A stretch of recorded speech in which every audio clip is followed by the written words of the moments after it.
Ini adalah seorang pembunuh berantai yang bernama Joe Metheny, lahir tahun 1955. Dia menjadi terkenal karena dia mengaku telah membunuh 10 orang dan dia membunuh dengan cara yang sangat mengerikan dan sadis, yaitu menjadikan korban-korbannya sebagai bahan membuat burger.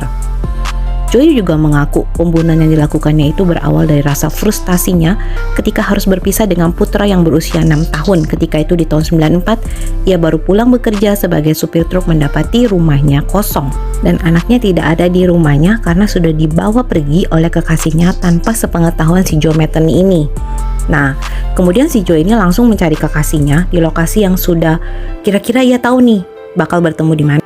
Ketika Joe sudah sampai di tempat yang kira-kira kekasihnya ada di sana, tapi dia tidak menemukan kekasihnya, dia malah menemukan 2 orang tunawisma. Ketika Joe tidak menemukan kekasihnya, tapi ketika dia melihat 2 orang tunawisma itu, kemudian 2 orang tunawisma itu dibunuhnya, dia mencincang dagingnya di malam yang sama, dan di malam yang sama juga ia membunuh 3 orang lainnya. Dia membunuh 2 orang perempuan, yaitu seorang PSK yang dia mengaku sama si Joe nih kalau gue tuh gak kenal sama kekasih lo, dan dia bunuh lagi 1 orang pria tua yang kebetulan melihat kejahatannya ketika dia sedang memancing. 2 perempuan dan 1 pria itu ia ikat lalu ia tenggelamkan ke dalam sungai. Joe melakukan 5 kali pembunuhan hanya dalam waktu 7 jam. Nah, 2 minggu kemudian Joe ditangkap atas pembunuhan 2 tunawisma yang dia cincang. Nah, dia masuk penjara selama 18 bulan. Tapi polisi masih belum mengetahui bahwa Joe tuh sudah membunuh 3 orang lainnya di luar yang tadi. Nah, setelah Joe keluar dari penjara, Joe ternyata gak kapok. Dia meminta pekerjaan lagi sama bos di perusahaan tempat dulu dia bekerja, itu perusahaan palet. Dan bosnya kemudian kasih dia pekerjaan lamanya kembali. Nah, terus dia juga minta izin nih sama bosnya, mau minta izin untuk tinggal di sebuah trailer di dekat tempatnya bekerja. Nah, ternyata di trailer ini pun ia melanjutkan pembunuhan berantainya. Ia suka memanggil PSK ke trailernya, kemudian dibunuh. Mayat para korban ini dicincang, lalu dia simpan dalam toples dan disimpan di freezer. Gitu, mungkin supaya beku ya. Terus dia bagi tubuh korban menjadi 2 bagian.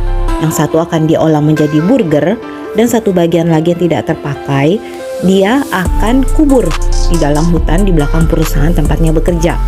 Nah, ternyata selain si Joe ini bekerja di perusahaan palet, dia juga bekerja di sebuah kios kecil yang menjual burger dan sandwich pada setiap akhir pekan.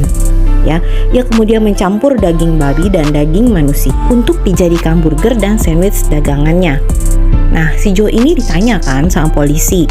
Dia mengaku tuh awalnya katanya melakukan pembunuhan karena dia marah gitu kan, karena kekasihnya bawa anaknya tanpa sepengetahuan dia. Nah, kemudian tapi kenapa dia melakukan pembunuhan terus-menerus gitu kan? Dia bilang katanya ternyata ketika dia melakukan pembunuhan yang berikutnya, dia mengatakan dia senang katanya melakukan pembunuhan itu. Nah, tidak sekali yang melakukan pembunuhan terhadap PSK, tapi sampai beberapa kali, hingga akhirnya pada tahun 96 seorang korban bernama Rita Kemper berhasil melarikan diri.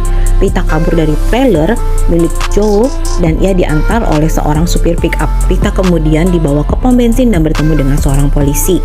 Nah, ketika si Joe ini tahu nih kalau si Rita itu kan kabur ya, dia udah pasrah nih ketika polisi bakal nangkep dia. Bahkan ketika polisi datang untuk menangkap, si Joe tuh cuma pasrah dan akhirnya dia menyerahkan diri kan karena dia udah dikepung sama polisi. Nah, kemudian Joe diadili dan sempat mendapat hukuman mati sebenarnya pada tahun 1998, namun batal karena kurang bukti. Joe akhirnya dijatuhi hukuman penjara seumur hidup. Saking sadisnya nih ya, si Joe ini mengklaim nih, katanya dia bilang katanya mayat-mayat itu tuh memiliki rasa yang mirip dengan daging babi giling. Dia katakan ya kalau Anda mencampurnya nih dengan daging giling itu nggak ada yang bisa bedain katanya. Bahkan nggak pernah ada satupun pelanggan dan konsumen kejahatannya pernah mengeluh tentang rasa makanan mereka. Joe akhirnya diadili dan sempat hampir mendapatkan hukuman mati pada tahun 98, namun batal karena kurang bukti. Joe akhirnya dijatuhi hukuman penjara seumur hidup.